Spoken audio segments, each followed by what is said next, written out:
चारो या बाबा मानते गे ये कवना मयरो में आए बिना कोलिया रे माय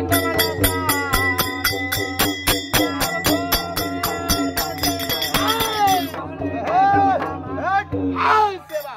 आओ दरबार में खड़ा है आओ की शरीर हम आओ स्वस्थ ना रहो आओ हमेशा दर्द पेट में होगा बोला बोला ना ठीक बात है ये बात है एक बार बोल दे सुरमा सलेश महाराज आए बाबू आओ आओ तेरा दर्द सही हो जाता आओ तकी पूजा देले बाप रे बाप डंटी से पूजा त ना होय छै आए पूजा त देबी पूजा दे बने त करती से नहीं बने आरतीओ से बन जाए आजा साबा रो दोहरा जागी नाम